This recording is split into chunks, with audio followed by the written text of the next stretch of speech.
আজ এমন একটা ঘরোয়া মাছের রান্না দেখাবো যার গন্ধ পেলেই বাড়ির সবাই ভাত নিয়ে বসে যাবে। খুব সাধারণ উপকরণ, কিন্তু রান্নার শেষে এর স্বাদ হবে একেবারে অসাধারণ। তাই শুরু থেকে শেষ পর্যন্ত একটাও ধাপ মিস করবেন না।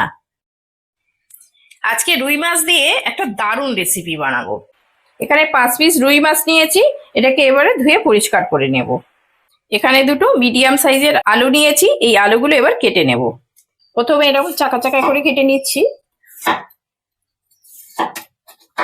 এই আলুগুলো একটু আলু ভাজার থেকে একটু বড় বড় হবে, এইরকম সাইজের আলুগুলো হবে। এইরকম সাইজের আলু হলে এই রেসিপিটা খুব ভালো হয়।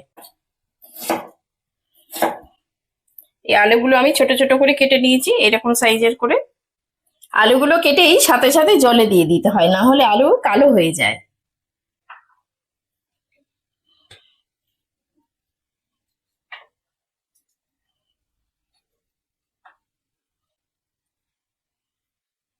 এখানে দুটো মিডিয়াম সাইজের পেঁয়াজ নিয়েছি, পেঁয়াজ দুটো কেটে নেব। পেঁয়াজটা একটু ছোট ছোট করে কাটবো। পেঁয়াজটা একটু লম্বা লম্বা করে কেটে নিয়েছি। মাছগুলো ধুয়ে পরিষ্কার করে নিয়েছি, এবার মাছে নুন হলুদ মাখিয়ে নেব। মাছে হলুদ দিয়ে দিচ্ছি,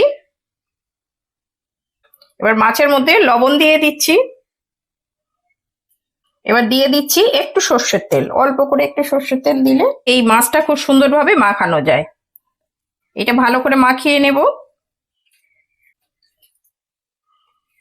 মাছে নুন হলুদটা মাখিয়ে নিয়েছি।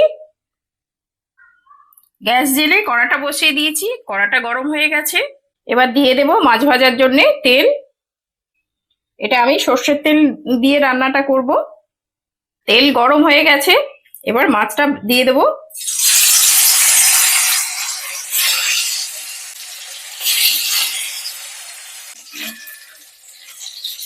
মাছটা কিন্তু খুব বেশি কড়া হবে না, হালকা মাছ আমি এপিট ওপিট করে জাস্ট উল্টে নেব। এবার উল্টে দিচ্ছি মাছটা। এই রেসিপিতে মাছটা খুব বেশি কড়া করলে ভালো লাগবে না। মাছটা দেখুন এইরকম হালকা ভাজা হবে, খুব বেশি ভাজা হবে না। এরকম হালকা করে মাছগুলো তুলে নিতে হবে।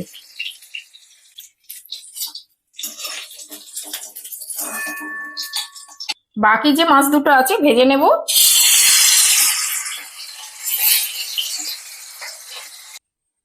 আচ্ছা, মাছ ভাজার তেল বেশ খানিকটা আছে, এর মধ্যে আমি আর একটু তেল যোগ করে দিচ্ছি।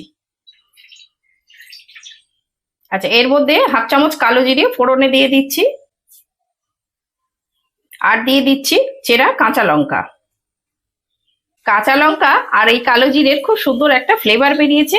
এবার দিয়ে দেবো পেঁয়াজ, কোচানো পেঁয়াজটা দিয়ে দিচ্ছি। এবার এইটা একটু নাড়াচাড়া করে নেব। পেঁয়াজটা কিন্তু ভাজা হবে না, জাস্ট একটু দুবার চারবার নাড়াচাড়া করে নিতে হবে। এবার দিয়ে দেবো কেটে রাখা আলুগুলো। এটাও একটু ভালো করে মিশিয়ে নেব।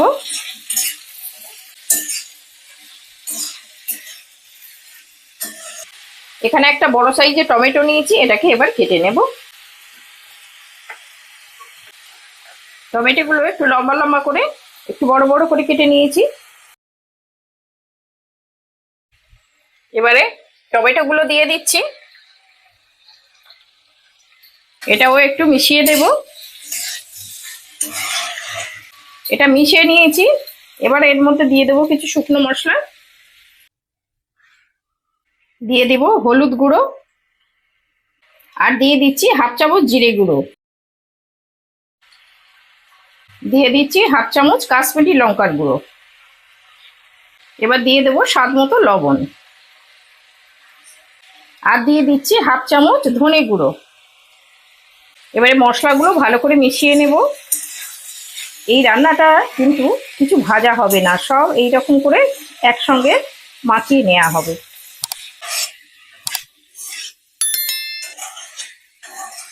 এবারে দিয়ে দেব পরিমাণ মতো জল।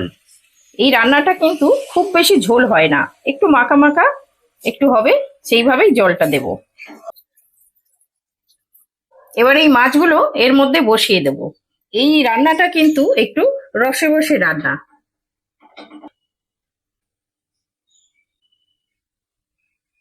এবার এই মাছগুলো কিন্তু এই ঝোলের মধ্যে আস্তে করে এইভাবে ডুবিয়ে দিতে হবে। এই মাছটা কিন্তু হাফ ভাজা হয়েছে, মাছটা একটু নরম, সাবধানে এর মধ্যে একটু এইভাবে ডুবিয়ে দেব।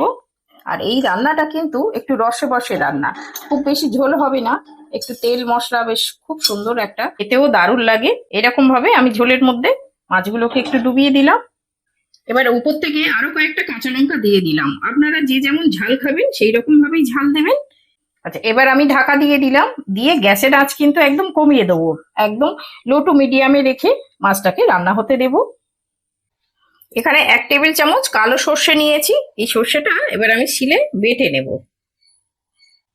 আচ্ছা, এই সর্ষের মধ্যে একটু লবণ দিয়ে দিচ্ছি, এই লবণ দিয়ে দিলে এই সর্ষের খুব সুন্দর একটা ঝাঁঝ হয়। এবারে জল দিয়ে এটাকে আমি বেটে নেব।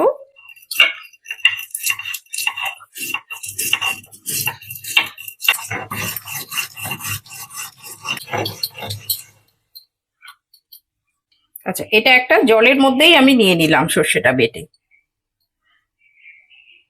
এবার একটা বাটি আর একটা ছাঁকনি নিয়েছি, এই ছাঁকনিতে এই সর্ষেটাকে ছেঁকে নেব। দেখুন, এই যে সর্ষের এই খোসাগুলো দেখবেন অনেকের খাবার পরে গলা জ্বালা করে, এটা অম্ল হয়ে যায়, সেই জন্য এই সর্ষের খোসাগুলো সবসময় ছেঁকে বাদ দিতে হয়, বাদ দিলে আর এইটা আর হয় না, সেই জন্য আমি সর্ষেটা বেটে একটু ছেঁকে নিলাম। 3 মিনিট ফুটে গেছে, এবার আমি এটা খুলে নিচ্ছি। আচ্ছা, এবার যে সর্ষেটা বেটেছিলাম এই সর্ষেটা এর মধ্যে দিয়ে দিচ্ছি। এই সর্ষে, এই ফুটন্ত অবস্থায় এই সর্ষেটা দিলে এর কিন্তু দারুণ একটা ঝাঁঝালো গন্ধ হয়, খেতে এত ভালো লাগে এটা আমি বলে বোঝাতে পারবো না। এবার এই হালকা হাতে ভালো করে একটু মিশিয়ে দেব, একটু হালকা ভাবে মেশাতে হবে, মাছটা যেহেতু একটুখানি নরম আছে সেই জন্য মাছটা যাতে ভেঙে না যায়, এই জন্য একটু হালকা করে এইভাবে আমি মিশিয়ে দেব। আচ্ছা, এই মাছগুলো এবার আমি 1 পিঠ হয়ে গেছে, মানে সাবধানে একটু উল্টে দিচ্ছি। এইভাবে মাছগুলোকে আমি উল্টে দিলাম। আর গ্যাসের আঁচ কিন্তু একদম লো টু মিডিয়ামেই রাখবো, বেশি হাই করে দেব না। আচ্ছা, এটা আমি ঢাকা দিয়ে দিলাম, ঢাকা দিয়ে আরো 5-6 মিনিট ফুটিয়ে নেব, নিলে মাছটা যেহেতু হাফ ভাজা ছিল একটু মাছটাও সিদ্ধ হয়ে যাবে আর আলু টালুগুলোও সুন্দরভাবে সিদ্ধ হয়ে যাবে। আজকের রান্নাটা সাধারণ হলেও এর স্বাদ মুখে লেগে থাকার মতো, একবার এইভাবে বানিয়ে খেলে এবার থেকে এভাবেই বানাতে ইচ্ছে করবে। এই রকম লোভনীয় রেসিপি পেতে রান্না বান্না ব্লগ চ্যানেলটিকে সাবস্ক্রাইব করে আমার সঙ্গে থাকুন। 6 মিনিট হয়ে গেছে, এবার আমি খুলে নিচ্ছি। দেখুন কত সুন্দর হয়েছে। এই রান্নাটা এইরকম একটু গামাখা ঝোল হলে খেতে কিন্তু দারুণ লাগে। আলুগুলো দেখি সিদ্ধ হয়ে গেছে কি, হ্যাঁ দেখুন আলুগুলো সুন্দরভাবে সিদ্ধ হয়ে গেছে আর মাছও সিদ্ধ হয়ে গেছে, আর ঝোলটা এইরকম থাকবে।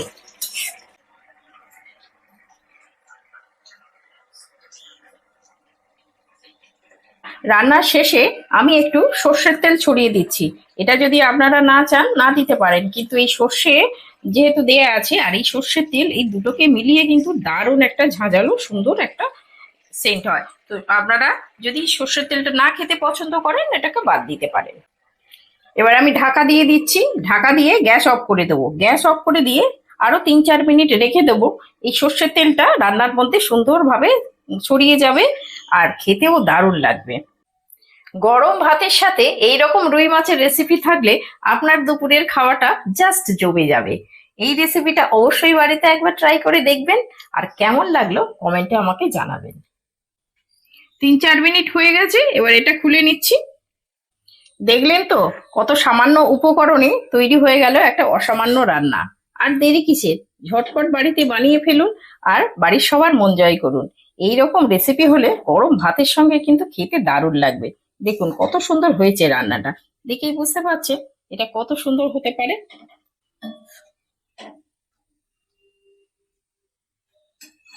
কি সুন্দর কাঁচা সর্ষের তেলের একটা গন্ধ বেরোচ্ছে, বলে বোঝানো যাবে না।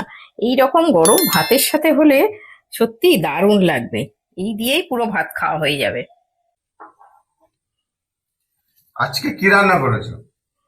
আজকে তো ওই বাজার থেকে রুই মাছ এনেছিলে, তো রুই মাছ দিয়ে একটা চটজলদি রান্না করলাম, এটা খুব কম সময়ের মধ্যে হয়ে যায়, সেরকম একটা রান্না করেছি। দেখো খেয়ে কেমন হয়েছে। ঠিক আছে, দাও দেখি খেয়ে। বেশ কি সুন্দর একটা সেন্ট বার হচ্ছে। হ্যাঁ, খেয়ে দেখো, খুব সুন্দর সেন্ট বার হচ্ছে। কাঁচা লঙ্কা আর জিরে ফোড়ন দিয়েছি তো, ওর একটা খুব সুন্দর সেন্ট। গ্রেভিটাও খুব সুন্দর। হ্যাঁ, এগুলো একটুখানি হালকা ঝোল হয়, এগুলো একটু রসে বসে রান্না, কিন্তু খেতে খুব ভালো লাগে। বাহ, বেশ কি সুন্দর সরষের একটা কি সুন্দর ঝাঁঝালো সেন্ট বার হচ্ছে। খুব সর্ষের ঝাঁঝ ভালো তো। আছে। হ্যাঁ, সর্ষের ঝাঁঝ। বেশ ভালো টেস্ট হয়েছে। এই একটু উপর থেকে একটু সর্ষে দিয়ে দিয়েছি, ব্যাস ওইটা খুব সুন্দর একটা ঝাঁঝের ভালো লাগছে একটা scent। সরষেটা, সেন্টটা দারুণ লাগছে। দারুণ লাগছে। এই রান্নাটা এরকমই হয়, এটা খেতে খুব ভালো লাগে, আর এটা করতে খুব খুব কম সময়ের মধ্যে হয়ে যায়। খুব টেস্টি হয়েছে।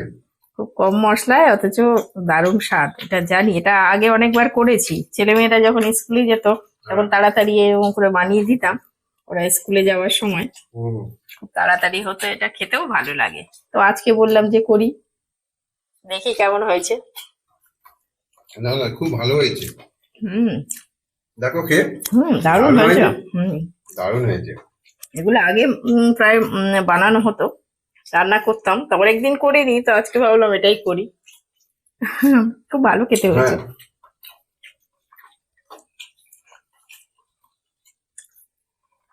দারুণ হয়েছে।